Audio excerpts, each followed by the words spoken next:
Welcome back to Winning Law. I'm attorney David Nguyen with offices in Houston, Texas. And today we're going to go over the 6 biggest changes to U.S. immigration laws in July of 2020.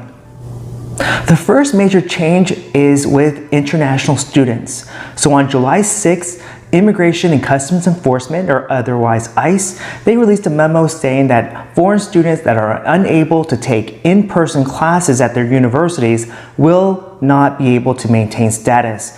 And this is a big issue because many of these foreign students had no choice because many universities are not having in-person classes due to COVID-19. So there was a big backlash against this ICE announcement, and just 7 days later, the U.S. government, they retracted what they said before, and they said that their initial memo was not going to be applied.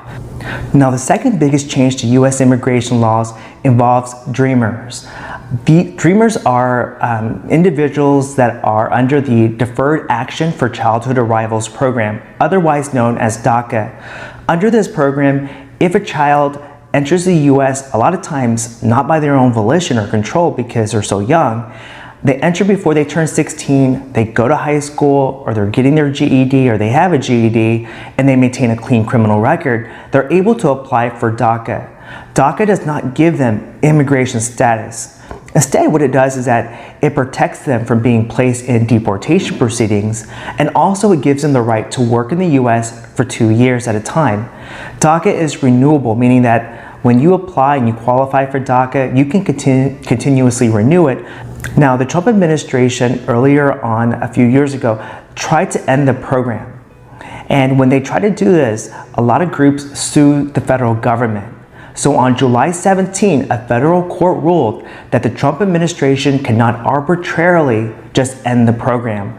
There are protocols that they have to do. However, just days later, on July 24th, the USCIS put an announcement on their website that they're not taking any new initial Daca applications, meaning that if you never had Daca, they're not going to accept it. In addition to this, they said that if you apply for Daca in the future, they're only going to give you work authorization of up to 1 year. And this is a big issue because right now, Daca applicants pay about $4.95 and they're able to get work authorization for 2 years. So what this does is that it makes them pay double the fees just to get what they were originally entitled to under the original program by President Barack Obama. So what we're asking applicants to do is that if you don't have Daca, or if you have Daca, go ahead and apply for the renewals. If this is your first time applying for Daca, just know that it's a risk. You may or may not in the future be able to obtain Daca benefits. However, if you apply right now, and you should know that there is a big lawsuit going on trying to sue the federal government to accept initial applications. So what could happen in the future is that if you apply for Daca, even though it was rejected, and you have the rejection notice showing proof that you actually applied, you may be a class member and the government may one day have to be forced to give you Daca classification. So that's why we're encouraging people, if you don't have Daca and you never had Daca, apply. The risk is that yes, you are giving the government your information, and yes, you may be placed in removal or deportation proceedings, but I believe that the benefits outweigh the risks, because in the end, you may be able to get Daca, and one day, maybe the Democrats will take control of Congress, and then you'll be able to have a pathway to citizenship. So the third big change that occurred on July 30th, 2020. On this day, our office attended the USCIS virtual stakeholders meeting where we were able to chit-chat with immigration officials. We discovered that, or we heard, that immigration was going to start rescheduling all appointments that were impacted by COVID-19. So if you were scheduled for an appointment at a local field office and your appointment was canceled due to COVID-19, they're going to start rescheduling all these appointments by the end of the year.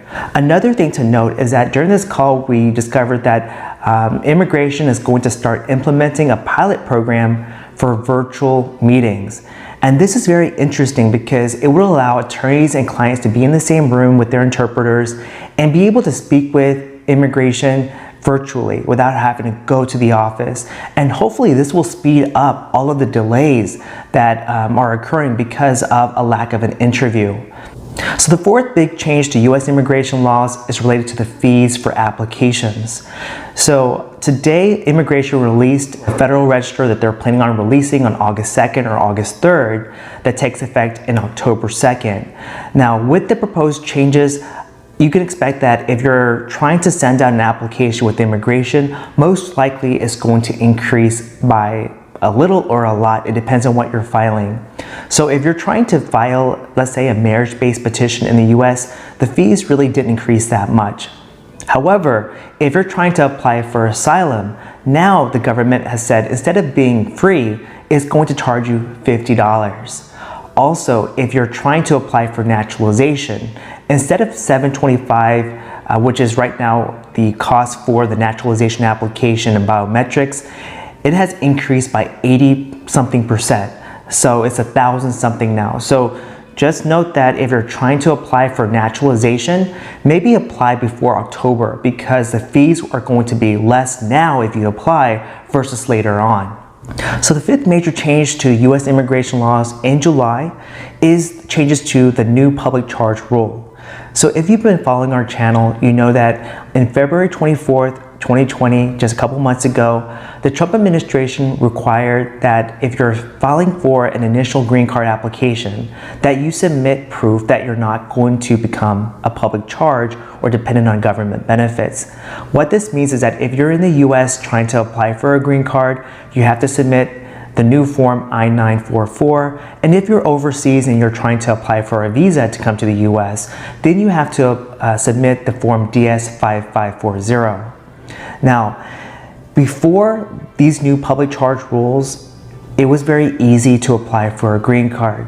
All you would have to do is submit tax returns, W-2s or 1099s, and maybe most recent pay statements from the sponsor or the US citizen or even a joint sponsor. However, in February, the game changed and the government came out and they said, now we're going to require many more documents that were not previously required.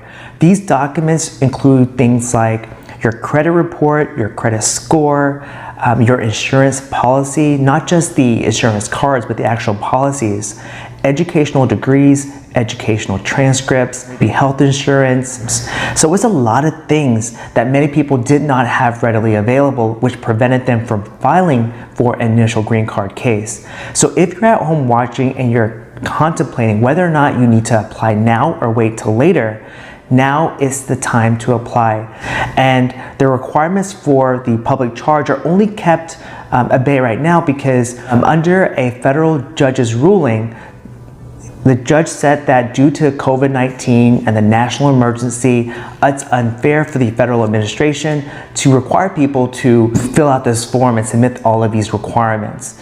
So right now, they're putting it on hold because of COVID-19. However, after the national emergency is lifted, you can bet that the government is going to require the form I-944 or the DS-5540. So again, if you're at home watching, if you're deciding whether or not you need to apply right now, now is the time to file.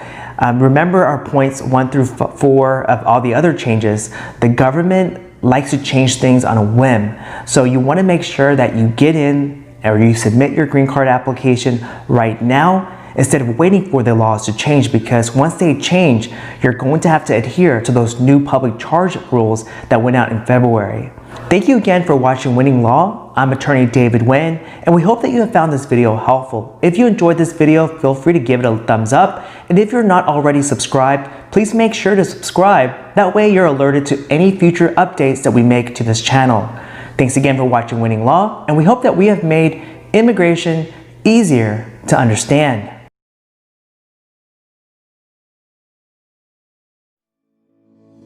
At David Nguyen's Law Office, we are here to help you. We bring families together through immigration. And on the other hand, we help you find solutions. All your legal needs in the hands of people who care, who are there for you. We'll take care of your loved ones at the Law Office of David